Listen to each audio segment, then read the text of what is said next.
Olá! Dando continuidade aos estudos de língua portuguesa, faremos uma revisão dos conteúdos abordados ao longo das 4 últimas semanas. O foco nessa 4ª edição do PET é na literatura brasileira, mais especificamente no modernismo, movimento que rompe definitivamente com a arte tradicional, com os modelos engessados de se construírem as narrativas e os poemas, que careciam de genuína identidade com a nossa linguagem cotidiana, com a nossa cultura e com os temas que são importantes para nos entendermos como nação e nos distinguirmos pelos nossos tons, cores, valores e pela nossa personalidade. Na sequência, teremos um panorama sobre os temas abordados com algumas considerações importantes. Vamos lá!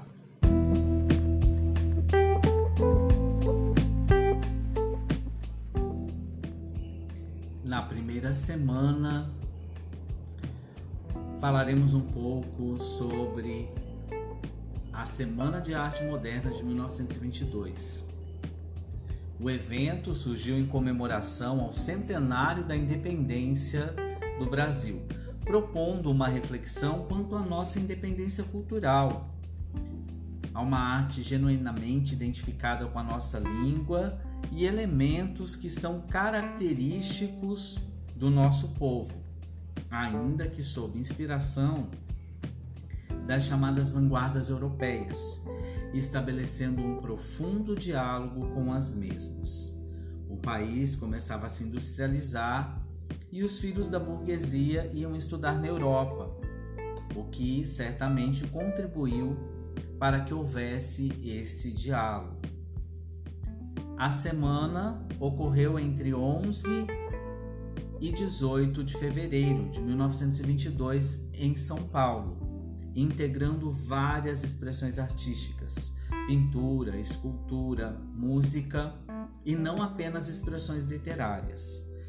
Quanto à literatura, os escritores propuseram romper com a arte tradicional, sobretudo da estética parnasiana, com sua métrica aprofundada, pouco preocupada com questões sociais e com a identidade brasileira.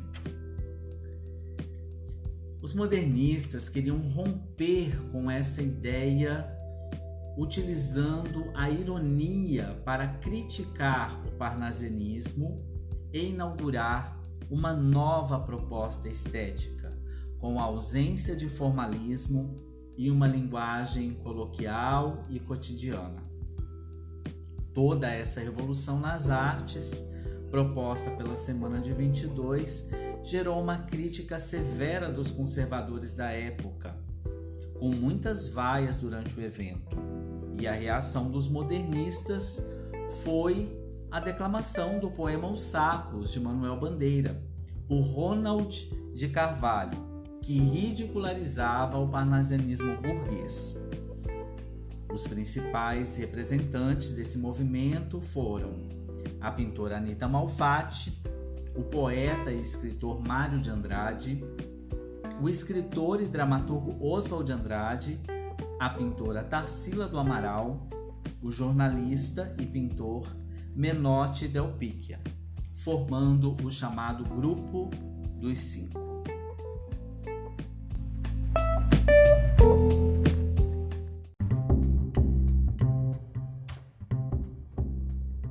Nessa segunda semana, o foco é o romance do genial Mário de Andrade, Macunaíma, o herói sem nenhum caráter.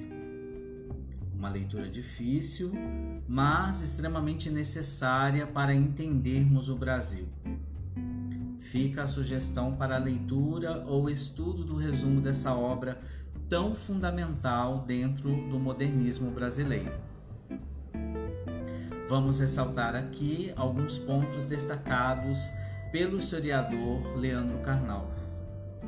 Em 1928, o Brasil vivia o final da chamada República Velha e era governado por Washington Luiz. E nesse contexto, o paulistano Mário de Andrade lança esse livro que se tornou uma referência cultural do nosso país. Macunaíma nasce no fundo da mata e diz imediatamente ao nascer: "Ai, que preguiça!" E através dessa personagem, Mário questionou todos os pontos e paradigmas que tinham construído a cultura brasileira. Macunaíma é uma obra que trata dos elementos míticos fundacionais do Brasil. A questão da identidade étnica, a questão do trabalho, a maneira de Macunaíma existir, a sua famosa carta às Incambiabas, às Amazonas, na qual diz que o Brasil é um país tão rico que tem duas línguas, uma para falar e outra para escrever. A genialidade de Mário de Andrade contaminou toda a nossa literatura e, junto com outros modernos, Oswald de Andrade, Tarsila do Amaral, Anita Malfatti, produziram uma nova concepção de Brasil, uma nova maneira de pensar a nossa terra. E ainda hoje, após quase 100 anos da sua escrita, continua sendo um romance indispensável, construtor da nossa identidade e fundamental para conhecermos o Brasil.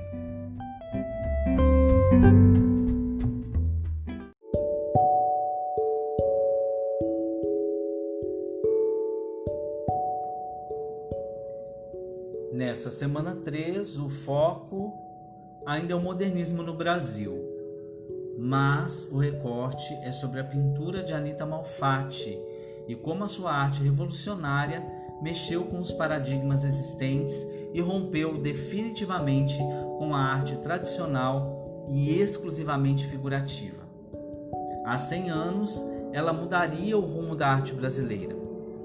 Nasceu em 1889 e aprendeu a pintar com a mãe.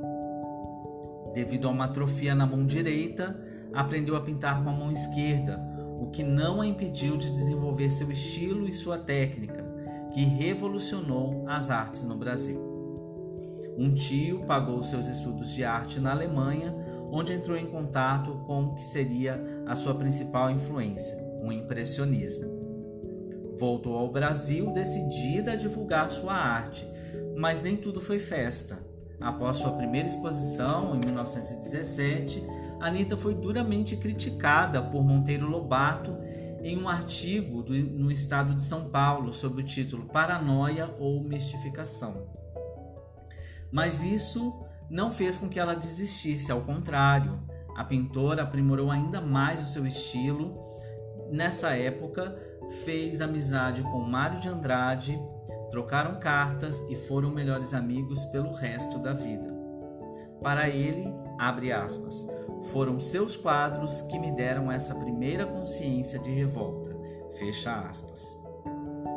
Ela fez parte do grupo de escritores e artistas mais influentes de sua época e suas pinturas deram origem à Semana de 22.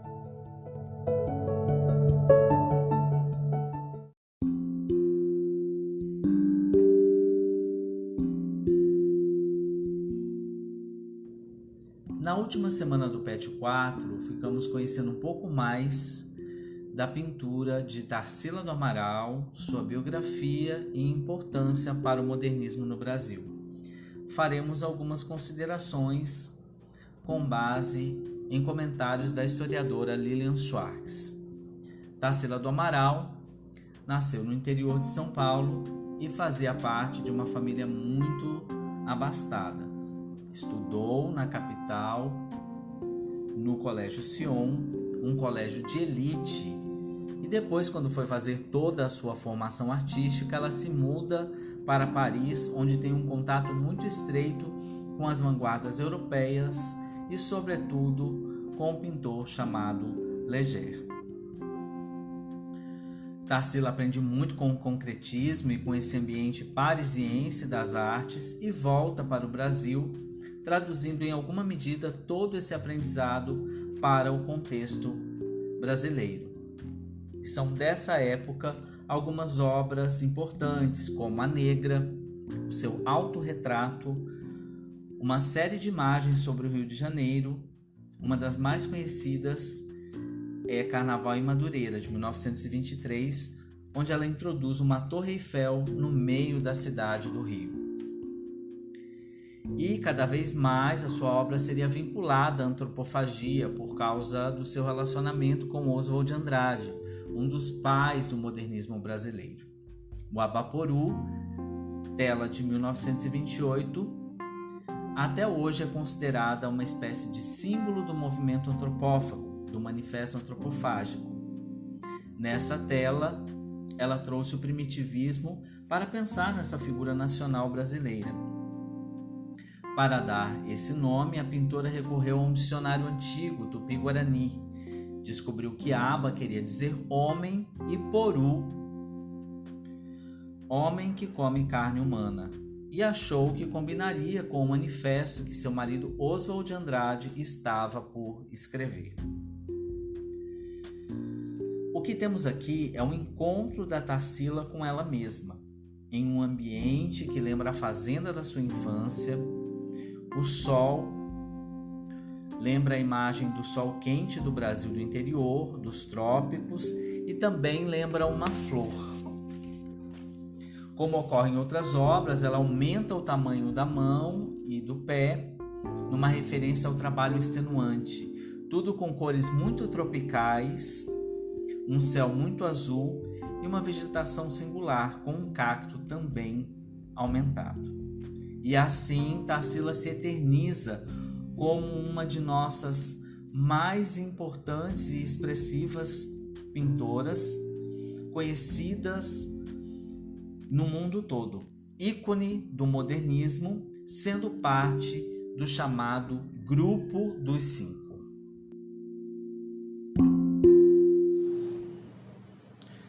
Obrigado por ter assistido até aqui.